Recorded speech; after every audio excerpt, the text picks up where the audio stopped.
What is up, and welcome back to 24 Minutes of the Oscars, the podcast that takes a look at the 2023 Oscars 24 minutes at a time. I am Ethan Simi. And I'm Ben Lawhorn. This week on the pod, we are giving our reactions to all of the Oscar nominations list. They are officially out, and we definitely have thoughts. We did it, Ben. We have an official list. We made it through three weeks of the Oscars, and we were just spitballing what was going to be a Best Picture. And we got lucky, and we did it, and they're all Best Picture nominees. So I feel good. I feel good about us. I got up this morning to watch the Oscars live, the Oscar nominations live on the West Coast at 5:30 in the morning. The Academy's got to change that, dude. That's ridiculous. It's brutal. Yeah. I didn't realize they broadcast from the West Coast. I thought they were in New York or something. Isn't that the craziest thing? 8:30 isn't awful, but when it was we're in Santa Barbara or wherever, it's what the fuck? 5:30, why are you doing this? Riz Ahmed just rifling off jokes about how he didn't sleep at all last night. It was great. I don't know that I would either. Yeah. I was huge in on that. So we have official lists for all categories. I will note we will not be covering any of the short films or the documentary films right now. That's something that we kind of haven't gotten into quite yet. We're going to blow through all the below-the-line stuff and then talk about the big hitters. We came out with our final predictions yesterday on Twitter. Ben, I'm feeling pretty good about some of the stuff we did, dude. I think we did a pretty good job. I think we did pretty solid. Our batting average is pretty solid, I think, on this. Yeah, I'm feeling pretty good, which tells me that we kind of maybe know a lot about nothing. Who knows? So we will. I have on my resume. I know a lot about nothing. Exactly. Proficient in a lot of nothing. Lots of really cool things to talk about. Paul Mescal got nominated. Everything Everywhere All at Once gets 11 nominations. No RR, no Woman King, no women directors. Lots of Academy talking points, obviously. Yeah. So let's start with the below-the-line things. We've got makeup and hairstyling. I'm going to go through the list, and we'll just kind of give our brief thoughts on each and then proceed with kind of our reactions here. Makeup and hairstyling, we've got All Quiet on the Western Front, The Batman, Black Panther, Wakanda Forever, Elvis, and The Whale. No real surprises in this category. We didn't put out an official list for this. We didn't really tackle all these below-the-line ones. But I love seeing The Batman on here. I'm a huge fan of that. I mean, I got to say, there's one thing I enjoyed about that. The aesthetics were on point, so makeup and hairstyling makes sense. As of right now, I think I'm going for Elvis. Maybe it's recency bias, but also Ruth Carter winning another one for Black Panther, I wouldn't be mad about. Yeah, and Black Panther is picking up the steam with Angela Bassett. It's kind of taking that. So I feel like any category that might be in, that kind of throws a curveball of power in there, and Wakanda Forever might be looking good in a lot of categories. Costume design is the next one. We've got fucking Babylon, Ben. We did it. We did it. Oh, I'm so happy. We didn't do it for Best Picture, but we'll talk about that in a minute because, that's a bummer. But we did it for costume design. We got Babylon, Black Panther, Wakanda Forever, Elvis, Everything Everywhere All at Once, and Mrs. Harris Goes to Paris. I'm going for Babylon on this one. I'm going to be honest. I think it's got a good shot. I think Babylon's nominated in 3 categories. I think it's got a solid shot at each category. I mean, I hope so. I hope you succeed. I realize this is what I meant for Ruth Carter was costume design, not makeup and hairstyling. Sure. There were some weird costumes in Black Panther, but I don't know. Out of costume design, Everything Everywhere, I think all those different Jobu Tupakis we saw was pretty cool. So this is a fun one. Yeah, that's a fun one. I like costume design. I do think it is more up in the air, but I think if Babylon campaigns well enough, I think it could go in that direction. I think it would be cool for Wakanda Forever. I did get to go and listen to Ruth E. Carter speak about the costumes for this at Adidas because I work for Adidas. Adidas has a big collab with Black Panther, and that was really exciting. She really poured her heart and soul into this movie, and so from that perspective, it would be really cool to see her kind of win for that again. Original song. We've got Applause from Tell It Like a Woman. Hold My Hand from Top Gun Maverick. Top Gun Maverick all over the board, Ben. Yeah. I'm loving that. Lift Me Up from Black Panther Wakanda Forever. Not To from RRR. Time from Amsterdam. And This Is a Life from Everything Everywhere All at Once, which is a huge nomination. How you feeling about best song?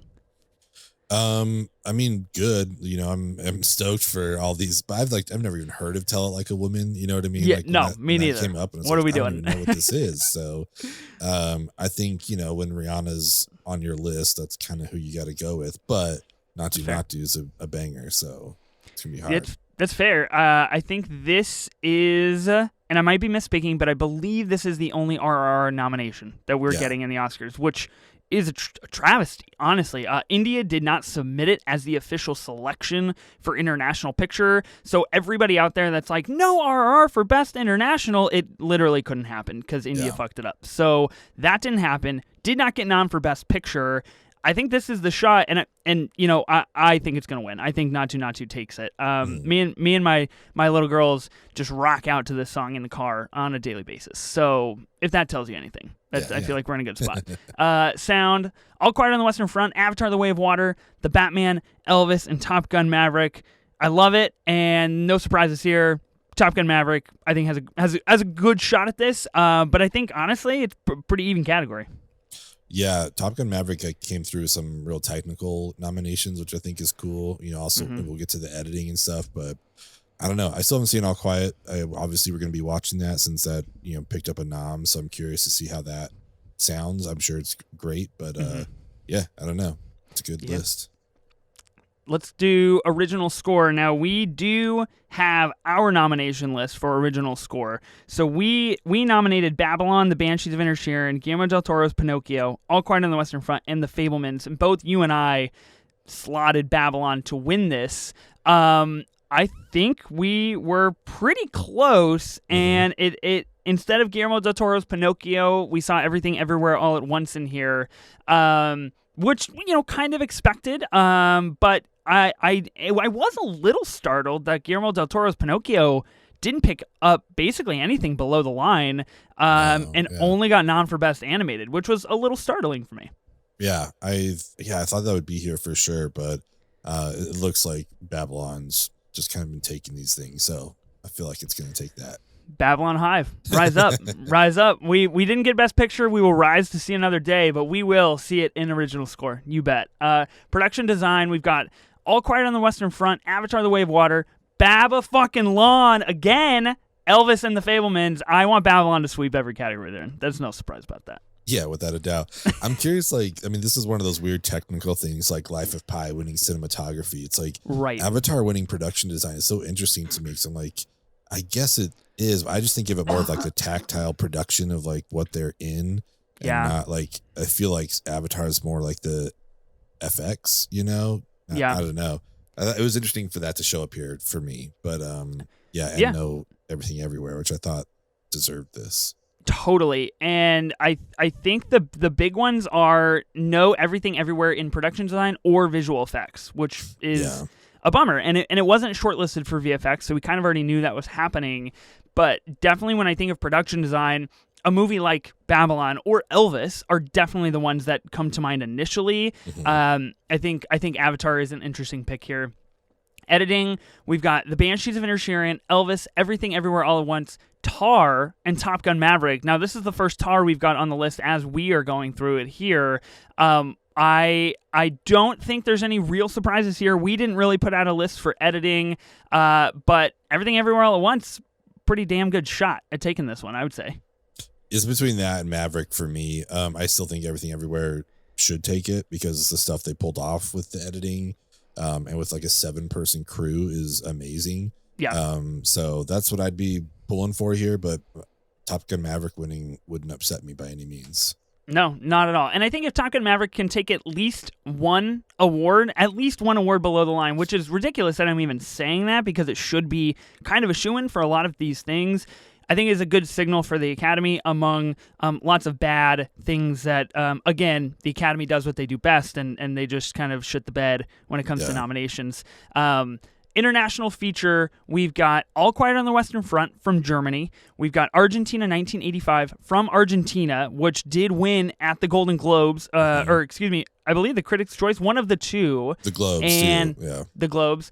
Very startling selection for the winner of that award show. We've got Close from Belgium, which is an A24 film, so shout out A24. EO from Poland, and The Quiet Girl from Ireland.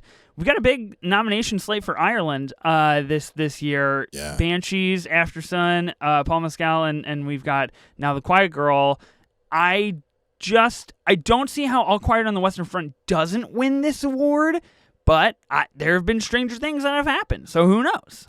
Definitely Stranger Things, but yeah, this kind of falls into, if a international feature also gets nominated for Best Picture, they're gonna give it for international feature. Yeah, I don't think there's a it's chance All Quiet wins Best Picture, but it feels a given. Yeah, it feels like a lock. I do know that you can stream Argentina 1985 on Amazon Prime right now. So if you're interested in that, you can definitely check that out. And if it's a big year for donkeys, honestly, because we've got Banshees and then we've got EO, which is a story about a donkey. So big donkey slate here at the Academy. Okay, we've got animated feature. Guillermo del Toro's Pinocchio. We knew this, and quite frankly, looks like this will sweep this category and is going to win with pretty much no contest. Marcel the Shell with Shoes On. There was a big kerfuffle about if this could be in the animated slot and actually qualify, and it looks like it will, and it does. Another A24 nom here. Puss in Boots: The Last Wish, The Sea Beast, and Turning Red. Have you seen Puss in Boots yet, Ben? I have not seen it. You a big Shrek guy though? No, I'm not. I mean, I'm not anti-Shrek by any means, but I think I'm too old for the meme. It's just it's good. I like it. It's fine. I'm with you on that one. I have not seen Puss in Boots: The Last Wish, but I keep hearing about how good it is, and talk about a hive. I mean, that's got a hive behind it right there. Without the old Puss in Boots. Yeah. I was stoked to see Turning Red on here. That was my big surprise because I really enjoyed Turning Red quite a bit. Obviously we both loved Marcel the Shell. It does feel like Pinocchio's just been taking everything, again, Guillermo del Toro is a great talker. I think people just want to hang out with him, and it's let's have him give a speech. So I think any of these will be great, but I was just really happy to see Turning Red get a nom.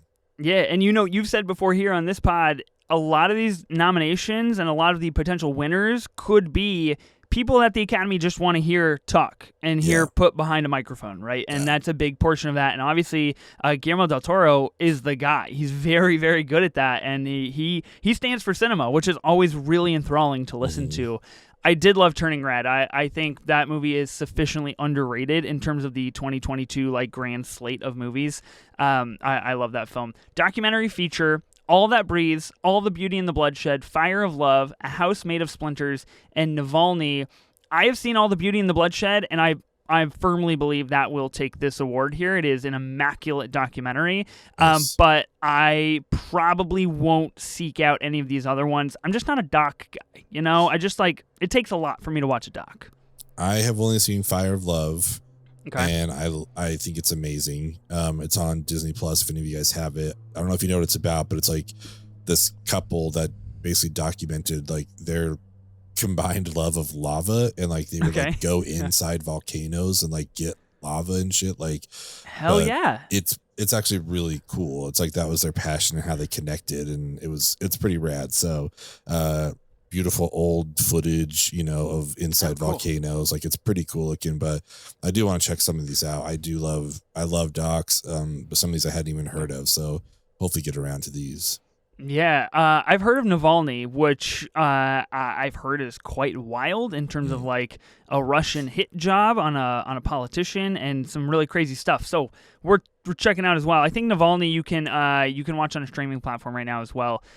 Okay, now we're getting into the bigger ones here, the big guns. These are the big guys. Visual effects: All Quiet on the Western Front, Avatar: The Way of Water, The Batman, Black Panther: Wakanda Forever, and Top Gun: Maverick. No surprise here that it is pretty much all sequels and comic book films, except for All Quiet, which obviously makes the cut because it is a war film. And Everything Everywhere All at Once, the biggest letdown here, but we've known that for a while. I just don't see how Avatar doesn't win VFX. If Avatar doesn't win VFX, the Academy's already on the ledge of corrupt. The whole program shot. We got to scrap it and start over. Big Jim needs this, man. He spent a decade making this movie. Give him something, I think that's what it has to go to. I agree. Toss our boy a bone. It's a him, He deserves it. Cinematography. This is kind of this is really the one of the biggest shakeups, I think, that we just absolutely didn't see coming. You and I, this was the list that we put out. We put out Avatar: The Way of Water, Top Gun Maverick, Elvis, The Batman, and All Quiet on the Western Front. I pegged Way of Water to win. You've got Top Gun Maverick winning. We've got All Quiet on the Western Front, so we got that one. Elvis, we got that one. So we went 2 of 5. Not great for this category. This is our roughest category, right? I think so. Absolutely our roughest category. Bardo, False Chronicle of a Handful of Truths. I don't think anybody saw this one coming in cinematography. Kind of startling and baffling, quite honestly. I have heard this movie is you either like it or you absolutely don't like it. This is a big push for Netflix. They've got 2 nominations in this category. Then we've got Empire of Light, which is Sam Mendes, which we could kind of see what was coming, kind of explain away. And then Tar for cinematography. That's pretty big, man. I was a little shook. Yeah, I'm curious to see what they do with this. I mean, Bardo, I guess, makes sense because it's Inarritu, and I know they like him, from The Revenant and Birdman and stuff like that. So I get that, but we just haven't heard anything about it. It's been so quiet from someone who's won 2 past Oscars, Yeah. So that's why I think that was such a surprise. But yeah, I know probably need to check out some of these others. But Tar, I mean, the cinematography is pretty good. Let's go. Yeah. You love to see it. The Tarmy rises strong. Tar Nation, baby.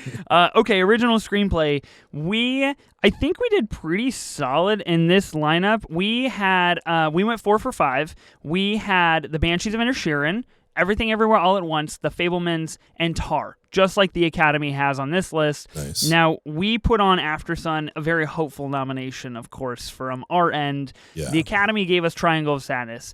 I love to see that. I had a blast with Triangle of Sadness, and I think these were the kind of 4 that were locked. We had that 5th spot that was pretty up in the air, and Triangle of Sadness, I think, absolutely deserved in this nomination slot. Is it going to win? No. Banshees is going to walk the fucking park with this thing, but I do like the nomination list.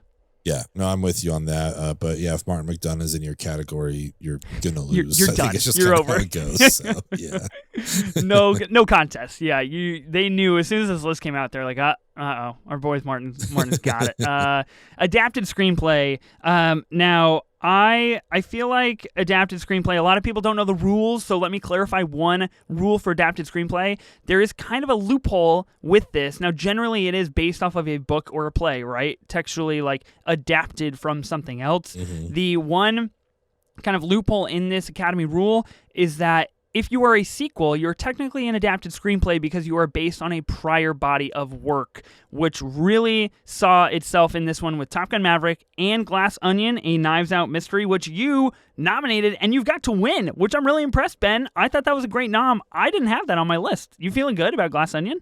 Yeah, this honestly, kind of like Guillermo, came down to the Ryan Johnson. It's I feel like these people just really like hanging out with Ryan Johnson. I could listen to him talk all day. So it's I feel like they're going to throw him a nom, possibly a win. I mean, we'll see. We're going to do women talking and All Quiet, but it wouldn't surprise me if they give that to him. Yeah, it wouldn't surprise me either. They do like Ryan Johnson. So for the Academy list, we have Glass Onion, we have Top Gun Maverick, we've got All Quiet on the Western Front, Living, and Women Talking. I think this is pretty close to what we said. Pretty self-explanatory here. I don't think Maverick's got a shot. I mean, this is a tough one. I feel like this is kind of a toss-up for me. Maybe Glass Onion really does have the best shot here. Who knows? Yeah, we shall see. Best Supporting Actress. Here's our big 5. Now we're getting heavy here. So Best Supporting Actress, we've got Angela Bassett for Black Panther: Wakanda Forever, Hong Chow for The Whale, Carrie Condon for Banshees of Inisherin, Jamie Lee Curtis for Everything Everywhere All at Once. Those were the 4 that were locked. We knew that those 4 were going to be happening. And in the 5th slot, we have the big winner of the day, I would say, Stephanie Hsu for Everything Everywhere All at Once. EEAAO going 2 in the supporting supporting category. This is huge, dude. Oh, dude, when I saw that, I was so happy. This is my favorite nom of the day, without a doubt. I know she's not going to win. Angela Bassett's been taking all of these, and it's understandable, but she deserved the recognition for this because Jamie Lee Curtis is great, but Stephanie Hsu is is the real supporting actress of Everything Everywhere. So I was just so stoked that they are both going to be nominated. Like, I think that's fantastic, but I think everyone knows Angela Bassett's taking this. Yeah, I think so too. It's worth noting that every actress in this category, except for Angela Bassett, is a first-time nominee, which is really exciting, especially for Stephanie Hsu, because this is her first feature film. It's fucking unbelievable what she was able to do with this. Yeah. And Angela Bassett, her first time being nominated in 29 years, so almost 30 years for Angela Bassett. I do think Angela Bassett's got it, but man, how fun would that be if Stephanie Hsu just comes in and just I feel like that'd be cool. It would blow my mind, but anytime two people from the same category get nominated, it's like, are they pulling away from each other? Yeah, it's kind of the same situation here with we'll get into it, but supporting actor with Brendan Gleeson and Barry Keoghan. It's like they'd both be taking from each other, but obviously feel like he's going to take that. Yeah, totally. Okay, Best Supporting Actor, another category. You and we went fucking 5 for 5, Ben. We did it, dude. I feel good because I'm going to be honest with you. You sent me your list, and I was like, I'm chopping one of yours. I'm putting Brian Tyree Henry in. Yeah, and that was a gut play, and I feel good about it. I got it. Yeah, 5 for 5, man. No complaints. I'm loving it. We've got Brendan Gleeson for The Banshees of Inisherin, Brian Tyree Henry for Causeway, another A24 pickup there, Judd Hirsch for The Fabelmans, Barry Keoghan for Banshees of Inisherin, and Kei Hugh Kwan for Everything Everywhere All at Once. We know this is a lock. We know Kei is going to win it. Judd Hirsch for The Fabelmans. I was really excited to see this. I think a lot of people were a little bit shocked that it was Judd Hirsch instead of Paul Dano. And my guess is The Fabelmans probably just didn't want to go for the split, or they just chose one or the other, right? And they just campaigned for Judd Hirsch. Yeah. I think deserved for him. I think it's exciting. He makes the most of the limited screen time he has. I think it seems like he's on screen for like 4 minutes, and to get a Best Supporting Actor nominated, that's amazing. I think he's got one of the best movie scenes of 2022, if not the best monologue of the year. And as we know with prior, award winners, it takes a monologue to win you a prize. So I think he's got that checkbox kind of marked there. But yeah, it's a walk away. We've got the double for Banshees and Barry Keoghan again, first time nominee. I think everybody in this category is a first-time nominee, and I think the best acting categories, all 4, are pretty substantial in that effect. Yeah. Okay, best actress. Tarmy rises once more. Yeah, we've got Cate Blanchett for Tar. We've got Michelle Williams for The Fabelmans, which we guessed, but there was kind of a toss-up. We didn't know if Michelle Williams was going to go for Best Supporting and try to actually win that, or end up going for Best Acting. I believe this is her 5th nomination, which is kind of crazy, and she's not going to win. That's a bummer. Michelle Yeoh for Everything Everywhere All at Once.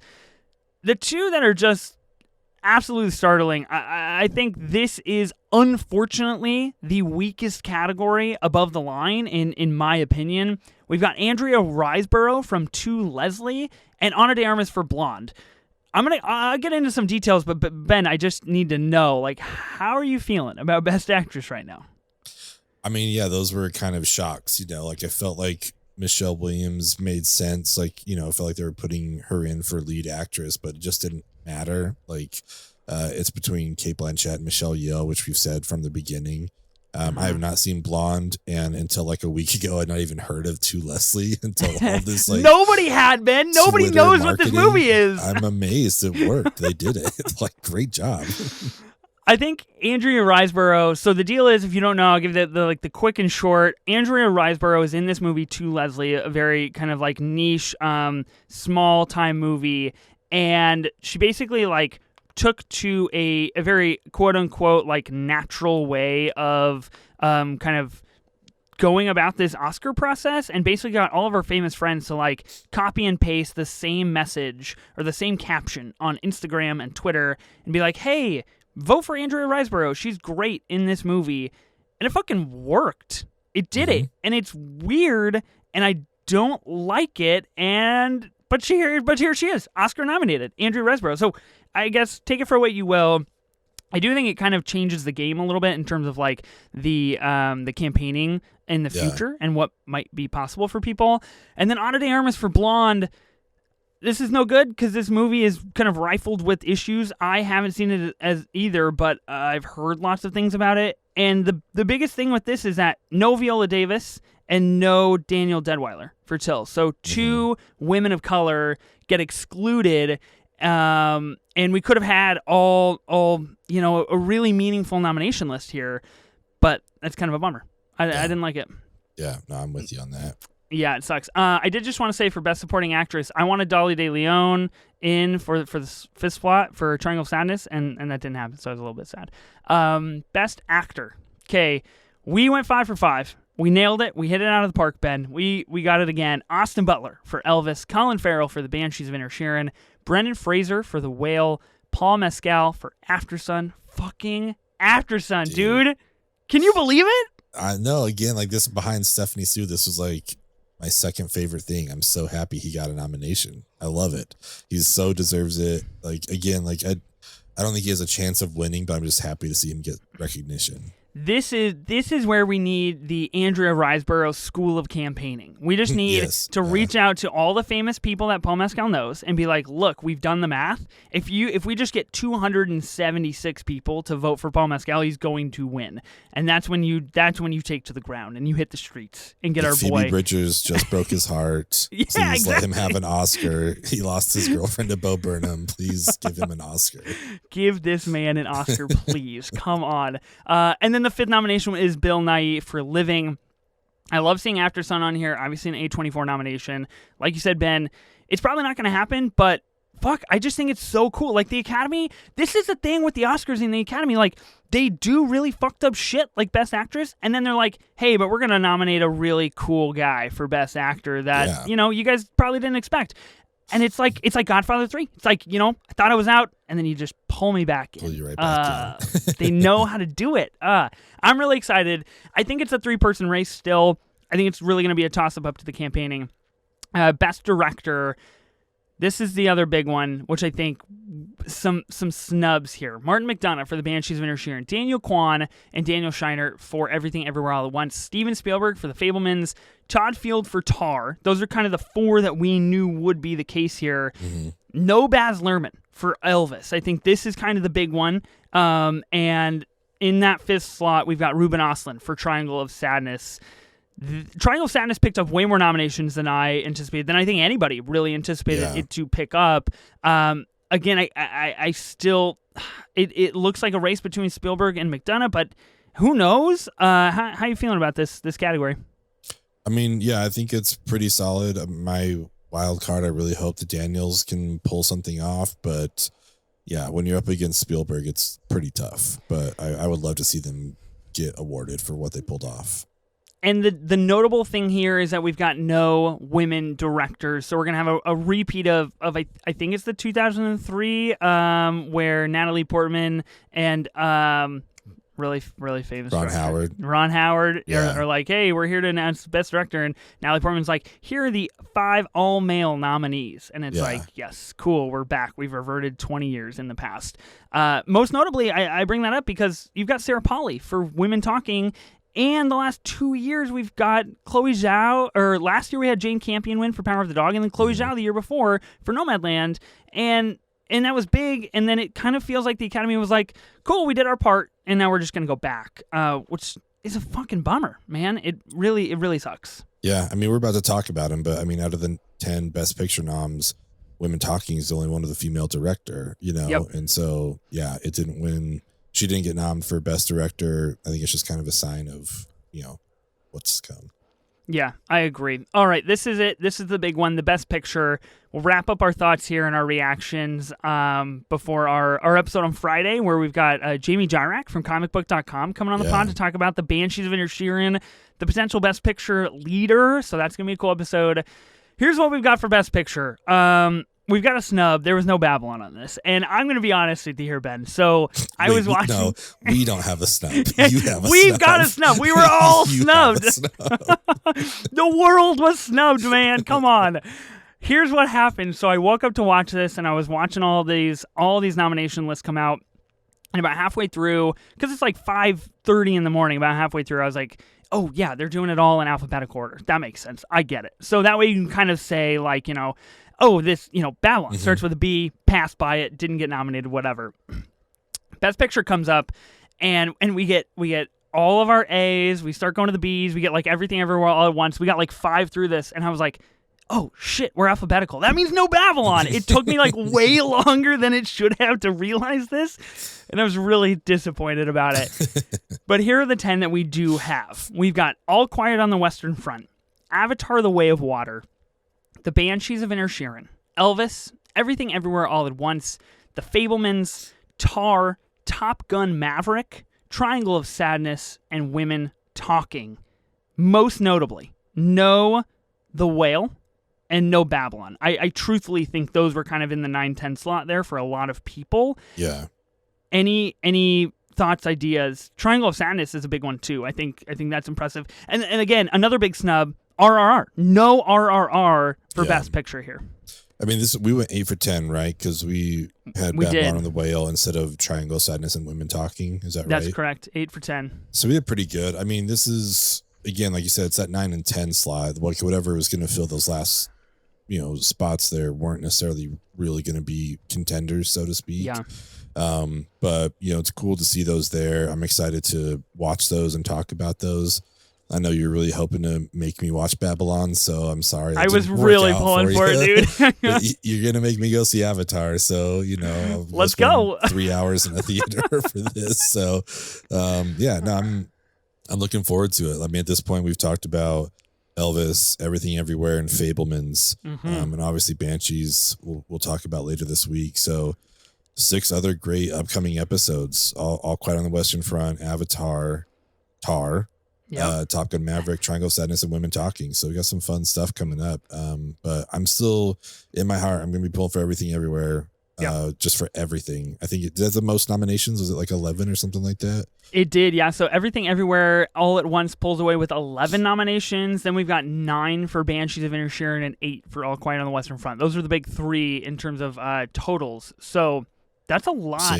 That's a lot of nominations, dude. I just hope it doesn't pull La La Land and only win a couple of them, even though it's fuck out of here, Ben. What a fucking dig. It's 7:50 in the morning, Ben. You can't pull this shit. Now I'm gonna be messed up the whole day. I mean, you tell me. I don't want it to happen, but I'm stoked. I think we got some good episodes coming up for sure. Just further proof the Academy doesn't like Damien Chazelle, man. Babylon was snubbed. They don't like Damien. Yeah, we do. We have some really exciting things coming up. I think the last thing that I wanted to mention here, is that there is no Decision to Leave, no Park Chan-wook anywhere on this list. No visual effects, no cinematography, no Best Director, no Best Picture. Now, we kind of knew that it was a long shot for any of this stuff, but if I can kind of entice you to watch any film that is not on this Best Picture list, it is Decision to Leave. It is masterful and immaculate and just a wonderful piece of work that should be getting recognized and is not being recognized.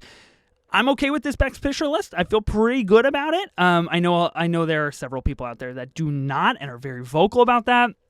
Friendly reminder that if a movie that you really like or a movie that you love or is your favorite movie of the year or whatever did not make the Best Picture nomination list, it does not mean that it's not a good movie. It shouldn't take anything away from your enjoyment levels. I've got a quick question for you, Ben. We're covering the Banshees of Inisherin this Friday.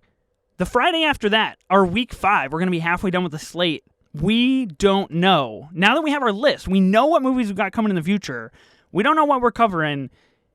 What do you want to do? You want to take it to the streets? You want to ask the people? You want to get a little ranked choice here? Yeah, let's do that. Let's see what they want us to talk about. I think that'd be a good call.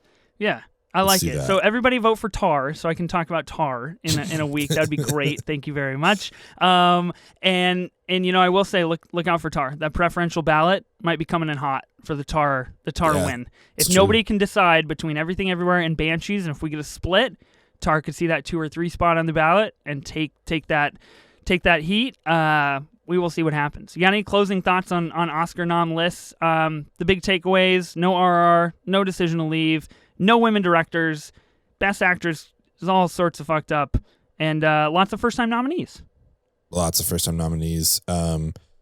my main takeaway is I'm sorry that Morbius didn't get nominated for you. I know you were really pulling for Leto R.I.P. here. So it was Babylon and Morbius, man. Those were the two. It was right there. You just hooked your wagon to the wrong. Yeah. So damn. I don't know. I think this is a lot of interesting nominations overall. I think it's a good thing, but obviously like a huge lack of women directors being represented, which is a bummer. But excited to talk about these movies. I think this is going to be a lot of fun. I'm excited to hear what people want us to talk about next. We finally know what the next 6 movies are. Now we don't have to open our episodes by saying, "Hey, we're guessing." By the way, of what we're going to. But we did it 4 for 4. We crushed it. We got these locked in. These first 4, so that was good. Yeah, I'm proud of us, Ben. Yeah, I feel pretty good about it.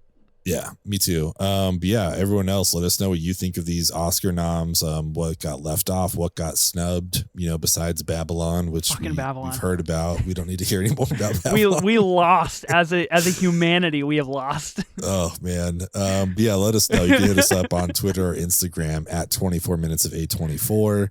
Also, don't forget to subscribe to our YouTube channel where you can see what I look like when I roll out of bed and throw on a beanie to talk about the Oscar What kind of shirt you got on today, Ben? What shirt? Letterboxd, dude. Oh, fuck! You have a Letterboxd shirt, Ben. Yeah, that's fire, bro. Maybe teasing some upcoming guests. Ayo, finger guns. Pew, pew, pew. I love this shirt. So yeah, that's what I got going. But yeah, subscribe to us on YouTube. Ethan puts in a lot of work for that. It's a great way to take this stuff in. So check it out. And yeah, like you said, we had a regular episode this Friday where we talk about Banshees of Inisherin with Jamie Jurek of comicbook.com. So I'm really excited to talk to her. I think it's gonna be a fun conversation. And I actually haven't watched it yet, so that's what I'll be doing either tonight or tomorrow. First time watch. So I did watch In Bruges last night. You suggested that I watch In Bruges because I've seen Banshees before. I'll be rewatching Banshees. I had a great time with In Bruges. So thank you for the rec, Ben. Feck yeah. I'm glad you liked it. So everyone check out In Bruges, and then we will all check out Banshees together. But with that in mind, I am Ben Lawhorn. And I am Ethan Simi. And as the legendary and immortal non-Oscar nominated, but Top Gun Maverick was Oscar nominated, Tom Cruise says, see you at the movies. See ya.